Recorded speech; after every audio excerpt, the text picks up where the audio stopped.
All right, guys, I have the amazing Tristan. And if you don't know who he is, well, then you are in luck, but most of you guys do. For those that don't, he has a mega team in LA. He's the co-founder of Lab Code Agents, which is one of the largest communities online of agents. And today I'm super excited to talk to him about branding, social media, team, and economy. If you haven't checked out his YouTube channel, make sure you go over there and check it out. He's been doing some great stuff on the housing market. So Tristan, thank you so much for spending some time with all of us. And hey, man, I'm going to ask you the most important question right now, which is, how would you recommend an agent build their brand online? What's some of the best practices? Now, I say go and visit, just go to Google and type in most visited websites in the world, Wiki. And then Wiki will tell you the most visited websites in the world, Tristan, are Google, YouTube, Facebook, Twitter, Instagram. And then you round the top 20 with TikTok, Reddit, and LinkedIn, right? Who knew? So then if you go, wait, the top 5, what can I do on Google? What can I do on Google that can help me brand myself better? And of course, let's start with the free ones, right? Well, Google My Business would be number 1. If you have some type of business or you're showing homes, or maybe you've talked to people that are working with you but haven't bought or sold, they could definitely still review you. So start looking at reviews. Then if you want to put a little bit of money into it, look into local service ads with Google. And then if you have some time and you like to do this stuff, why not throw in a blog on how the market is doing in your niche area? Right. That's SEO. And then lastly, if you've got a little bit of extra funds, go where Zillow, Redfin, and Realtor.com are going, which is Google pay per click, right? And just go niche, long tail keywords. That's one. That's where I would go with my branding. Number 2 is I would start showing up a lot more on YouTube. Like, where do you feel comfortable? Is it 1 time a week so you can remain consistent for the rest of the year? That's 52 videos. And if you do a great job on the description, that's also SEO. Use some great hashtags, make a good thumbnail, use Canva. I mean, dude, who doesn't have Canva? So easy to create a thumbnail on there. That's number 2, YouTube. If you want to show up a little bit more, why not dice up that long form video and dice it up into these little shorts and throw it onto YouTube Shorts as well, right? That's YouTube. Then I'm thinking, well, Facebook, what about Facebook? There are so many opportunities with Facebook. It's not just the feed, of course, show up on the feed on your personal side, but dude, we've got live, Facebook Live. If you're already shooting a YouTube video that's live, why not play it into Facebook Live at the same time, right? We use OBS, Ecamm Live. The easiest one is StreamYard or Zoom. Super easy.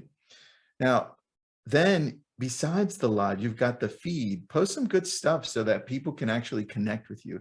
Don't post about that open house that you just had or that property you just got listed. Make it more fun. Give me a hook. I want to know what's so exciting about this home, why you like it, why, if you were to buy it, what were the things that were exciting about it, right? Or a story. Then when it comes down to more Facebook, think of the things that some people are only using but are doing great, and that's Facebook Reels. I mean, have you seen Facebook Reels, Patrick? I haven't. Dude, it's blowing up, man. Like, Facebook's like, okay, guys, we're falling behind here. We're like way behind. Like, what can we do so that our platform looks like TikTok? So they're like, well, let's do Facebook Reels since we own Instagram and that's doing well. Let's just throw it onto Facebook. And Facebook Reels are doing so well that Facebook's like, hey guys, you know what? Why don't we start paying some of our creators as well? I just got my first paycheck from Facebook. I was like, Facebook? I got a check from Facebook because I do a lot of reels. And I'm like, this is nuts. It's almost like YouTube, right? And they do pay better than a TikTok, but YouTube pays the best by far, more than anybody else, hands down. But look, you've got the live on Facebook. You've got your feed, the regular posts. You've got now Reels, which can go up to a minute, right? And then you also have everything else that Facebook owns, which is Messenger, right?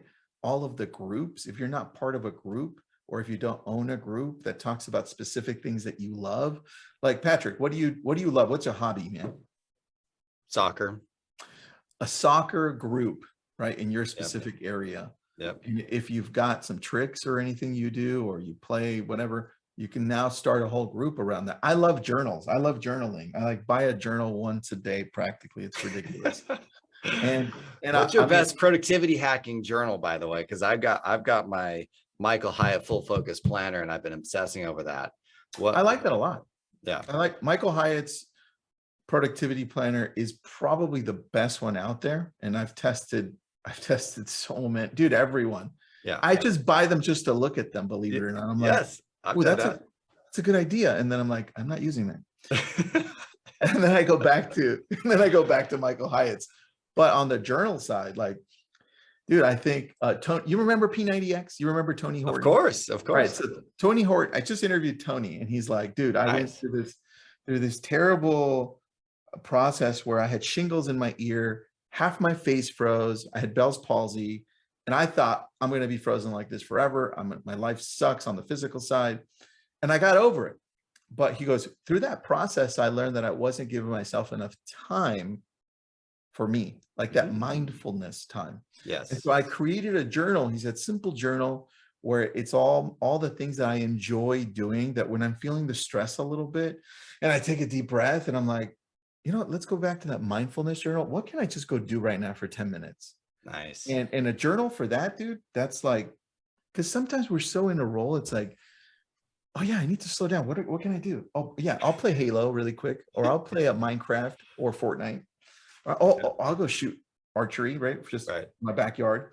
That's the stuff I'm talking about. But going back to, well, that's actually very relevant, because you just gave everybody an intense list of things that they need to do to build their business online. And so that does create a tremendous amount of stress and anxiety and a bunch of shoulds. And so that was actually an important note to everybody.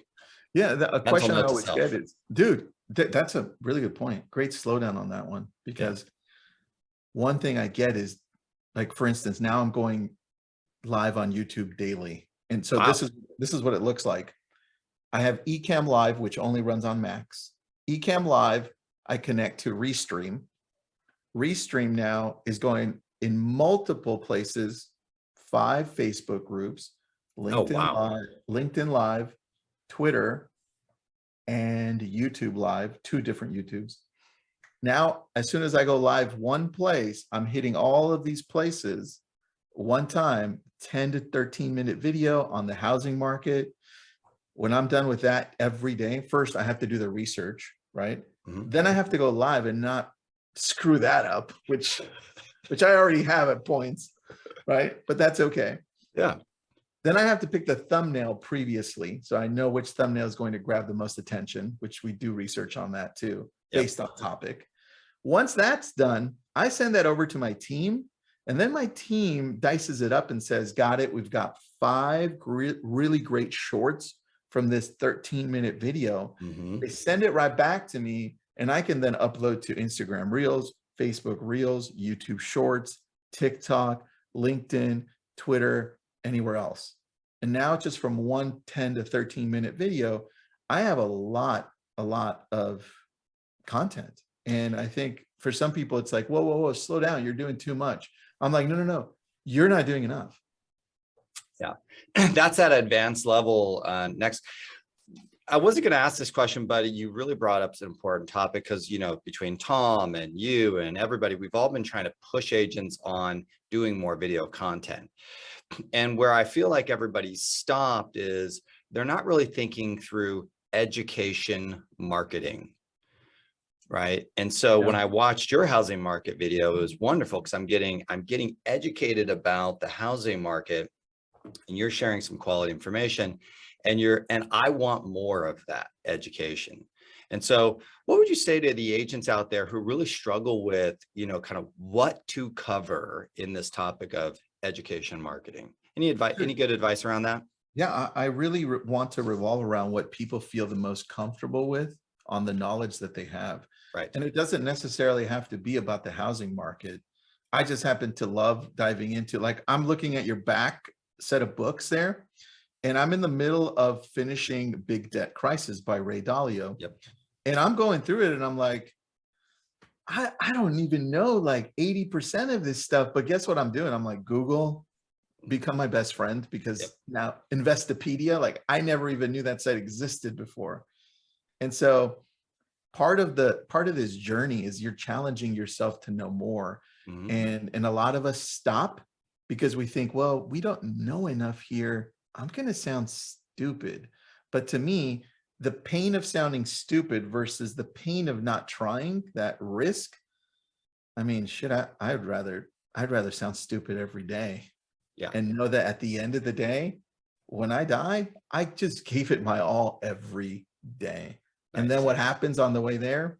You create these habits, and we're habitual creatures, right? Our brain wants to take the shortest shortcut to everything, but I'm training it every day. So this is what I want people to remember. Like, you don't know half the shit you're going to talk about. Go out and figure it out, get in front of the camera, talk, screw that up, and come back tomorrow. How important is the journaling process for you with this? Right? Because I'm asking a lot of my coaching clients right now, I'm like, I need you to journal. I need you to get this knowledge, this wisdom out of your head, right? The classic Robert Kiyosaki quote, translate who you are, what you know into a system. And I find that they're not journaling enough. So then when they get in front of the camera, they like almost freeze up. They don't remember all the amazing stuff that they know. Just out of curiosity for you, do you have like, like how do you, write your journal or build these scripts, because I saw your last video on the housing market and it was phenomenal. It was great. You're very logical in your progression. Any recommendations for agents on, longer form content creation? Yeah, I think you definitely need to do some research, and you definitely need to outline things. A lot of the stuff, Patrick, that you and I know, because we've been in business for a while, we can literally ask a question, go to Google and just type in the things I need to look out for when buying a home, enter. And those things that pop up, all those thousands of articles, you'll go through and you'll be like, oh, I know that. And then that's number one. Right, exactly. And then you'll be like, oh, I know another one. That's number two. Once you've got like 10 things, then in your head, you're like, let me rearrange them to which one I know first. And let me expand on them. But the thing that we do too much of sometimes is just like, we get so detailed and we try to remember those details when we're on camera. And that's the opposite of what we want. We want some free flow. So I'll give you an example. Today, I'm going to be talking about the new homes declined so much. And the report came out today. New homes are like 16% down from the previous month. So this is my bulleted point. Let me see if I can focus my camera. That's it. It's just bullet pointed. Right. That's my 13-minute talk right there. Right. So each one of those I'm going to go off of, but I know enough information. So like for you and me, if we're talking about the recession-proof agent, because I just talked about this, recession-proof agent, number one, or let's go to number three, because it's the easiest for me, which is what's the Google plan? And I'm like, put that down. I go, I know my Google plan, right? And I just riff off of it. Yes, exactly. That's what I'm talking about. So the more you focus on the things you already know, the easier it's going to be. We just need to outline it in bullet points. Yeah, exactly. Yeah, I like how you started that. I'm going to shift gears with you for a hot second. From 2012 to 2022, we've seen one of the greatest real estate markets that's recorded in history. What has been one of the things that you are like the most proud of, or the best opportunity that you took advantage of? Going deeper into social media and connecting with people and realizing that the technology out there on social, right? Those top 5 most visited websites in the world are the way that we create relationships in the world that we live in, right? And then taking those relationships on social and putting those in a person-to-person, real person type of a setting. I think that's what I'm most proud of, man. Knowing that the tech out there, although it's moving fast, it's only there to enhance our relationships with other people. Just being able to acknowledge that. That's probably what I'm most proud of. Yeah. And it's pretty clear you have built, I mean, I would say that in terms of an online brand, digital brand, and then you're putting in the context of relationships, it's very clear you've been masterful at that in the last decade. Okay. So congratulations. Thanks, buddy. What do you think is the biggest lost opportunity in the last decade? Biggest lost opportunity in the last, that's a really good question. Mm-hmm. I'm going to just personally answer that and say that we didn't jump in early enough, and we as people don't jump in early enough, all in on sites like YouTube or Facebook when it came out, or even let's say TikTok, right? Where we don't jump in early enough, and then we're playing catch up, Yep. right? And that's why I love adopting things early, even though they, like Clubhouse, I'm like, I'm going all in. I'm not making that damn same mistake. So I went all in, and it kind of fizzled out. It's still there, right? Yeah. For a niche group. Right. But like overnight, I had like 17,000 followers. I was super proud. And it was like, but now I don't even log in anymore, right? So lost opportunity, I think, is just a mindset shift that I could watch other people do it and just sit back. But that's not the world we live in, right? So I shifted that just in the last couple of years through COVID. I think it's a really important insight. One of the things I've noticed is, I've been saying this, a lot of agents look out into the market for the evidence of success from the other agent before they will even consider a good idea. That's so good, man. And it's kind of weird. And I think YouTube is that really big one. Oh, well, who's successful on YouTube? And let me see what they're doing. And I'm like, there's already numerous guys who've made $1 million in gross commissions from their YouTube channel. So do you want to just get to work on this, or do you need to go see if it's like, stop it? Let's just get into it, figure it out, and let's go. Right. Yeah. Let's break some stuff. Yeah. And I think, you know what it is? A lot of it we don't do because we have this ego, right? Of, I don't want to screw it up because then I'll look bad. And I think when you want it so bad, that ego kind of doesn't matter at some point. You're like, forget it. I'm just going to go for it. Yep. Yeah. And you are a great student of things as well, right? You like digging into the details to learn something in the process. Yeah, man. Right? You kind of enjoy that, right? Yeah. And look, I wasn't always like that. It was a process. And I was like, if I'm not going to do it, nobody's going to do it. So it was just a process. Yeah. Yeah. Very cool. Okay. Let's talk about the housing market. Yeah. What do you think is what are you anticipating between now and the end of the year? What are a couple of the things that you're like, I could see these things occurring based upon the current trends? All right. Based on current trends, I do see that we're going to have a dip in our economy. We're already seeing part of that take effect. And I don't know if we're going to, or if we're in the middle of a recession. It really is too early to tell, because I don't know what happens at the end of this month, along with what happens in June. Correct. But what I do see happening on the housing side is all of a sudden people are now questioning whether there's a bubble, right? And that's important because the consumer confidence really drives some things, right? Even if interest rates remain at 5.5 or 5.25, wherever they're at today, it's still going to depend on that consumer confidence. And so far, unemployment's remained really low, right? Just overall, it's like super low. If that sustains, then I think we'll be okay in the long run. Even though inflation has gone up, interest rates have gone up, they'll get a hold of inflation. But there are other parts to this too, because now here's the consumer confidence challenge. People are like Target and Walmart come in with these reports and saying, hey, yo, we didn't meet our goals, right? And people are instantly going to think, well, damn, people aren't buying, right? But there's two parts to that. People aren't buying high ticket items because they're like a little concerned, number one, and inflation has hit them. But the other part to that is there's a war happening, right? That's causing all of this holdup in the back, because now we're a global economy. It's not just what happens in the US anymore. It's what happens in China. Russia, Europe, all throughout the world. And so this is why you have Biden out right now in Japan and concerned about Taiwan, making a deal with South Korea and concerned about the Philippines. It's like, hey, let's make some unity over here so that we don't have to rely on China so much.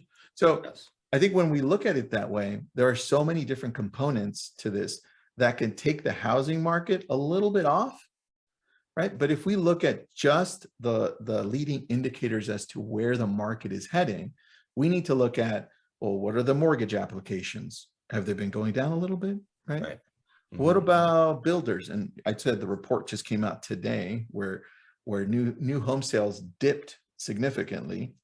And now builders are like, wait a second, why are we finishing up building the homes? Why not just hold on to them for now for a little bit and see where this goes on?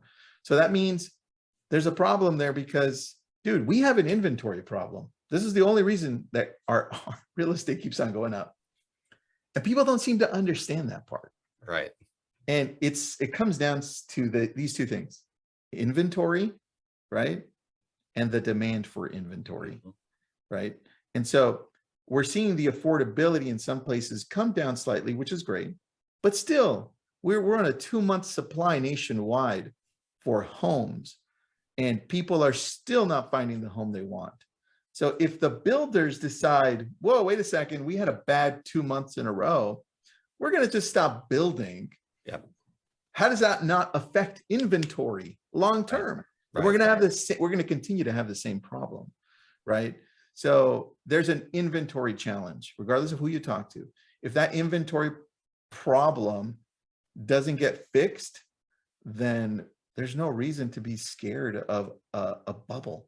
If anything, we're going to see an evening out. And some areas where inflation was hit more because of the pandemic. So like we live in California, right, Patrick? Yep. You're in San Diego. I'm in LA. People from LA were moving out to Boise, Idaho, right?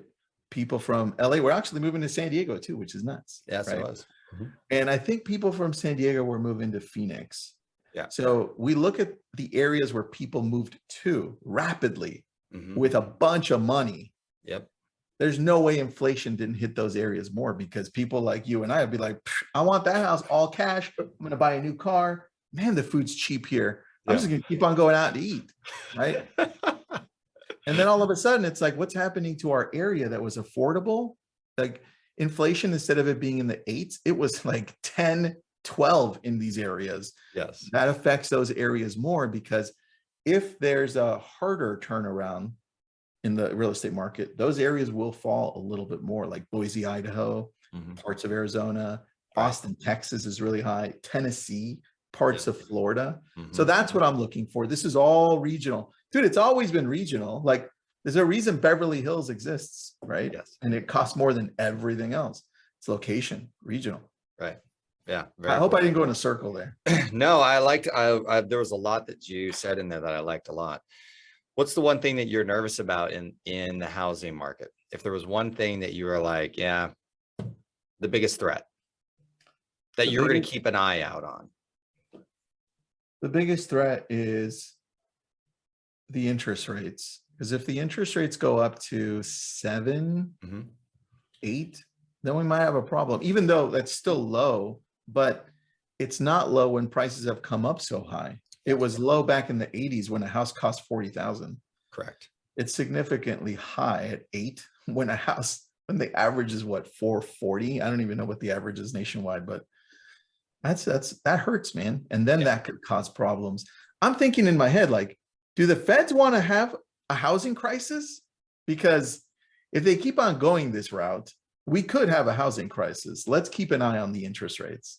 Yeah. Even though affordability is tied to the labor market, it's still important to keep a track of interest rates.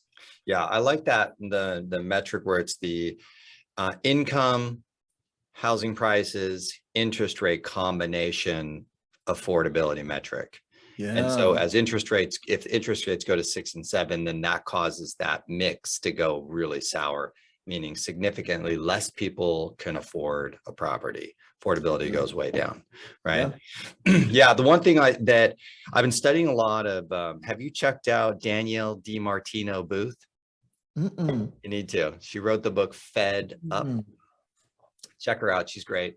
I'm looking it She's up got right an now. awesome YouTube channel, and I really like her style. It doesn't hurt that she's super attractive and very brilliant, you know, so that's Fed always nice. Up. But I've Oh. been following along about the whole Fed conversation, and the way that I see it, I would say in general for people out there that I kind of feel like the Fed, Jerome Powell, they should have raised rates last year to tame some of the insane market of 2021, and we would have been more in a normal market in 2022. And I feel like that would, just in general statement. Yeah. And You're it's right. also a good reframe for a lot of people, the agents out there who are kind of go into a concern, fear, bubble, you know, generalizations. It would have been nice actually if we were in a normal cooled off market here this year. Such a great point, man. And I think a lot of agents don't understand where the inflation came from. It was from the stimulus package with all the money that was dumped in. Everybody's like, I got money, right? And so, and a lot of those overused it. It's like, I didn't need the money, but I got it anyway. Yep. Right? And that was a challenge. And so I don't know that was the exact amount we needed, but look, who cares? Looking back, I don't even know, right? Yeah.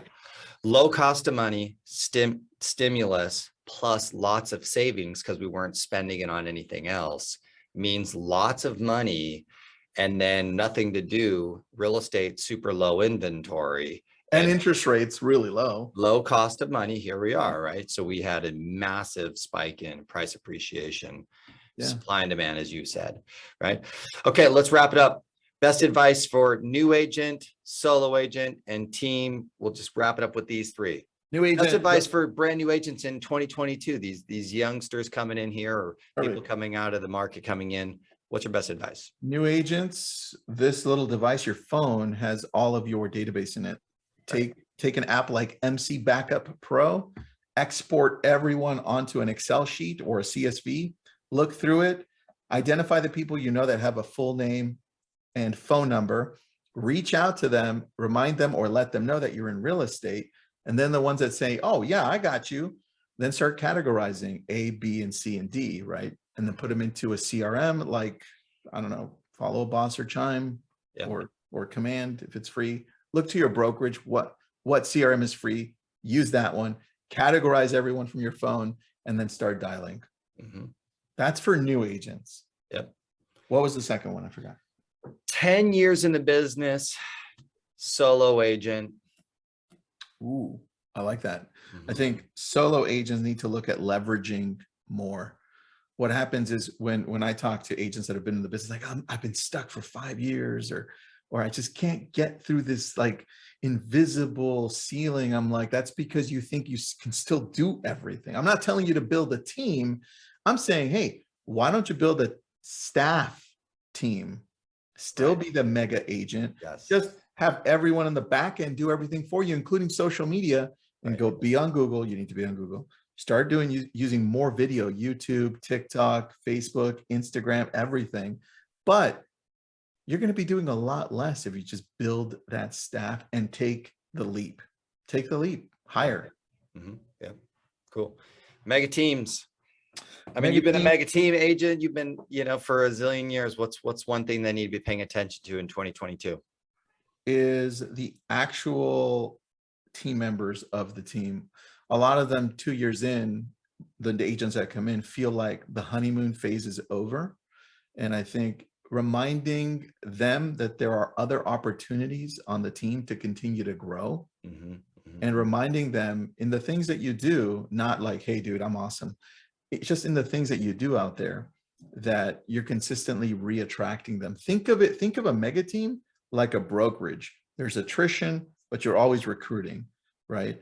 But there's a big part to this. Like there's an influence that we have to remember that we have over these people, over these friends of ours, or just employees, whatever you want to call them.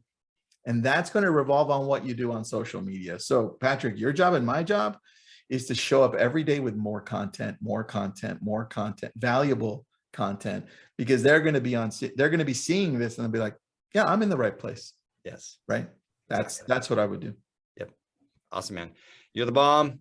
You're the man, the myth, the legend. Thank you Thanks, so much brother. for your time. We appreciate you. And then everybody needs to go to your YouTube channel, follow you on all the socials, join all the groups, and enjoy the content. Thanks, man. Appreciate you. Thanks, bro.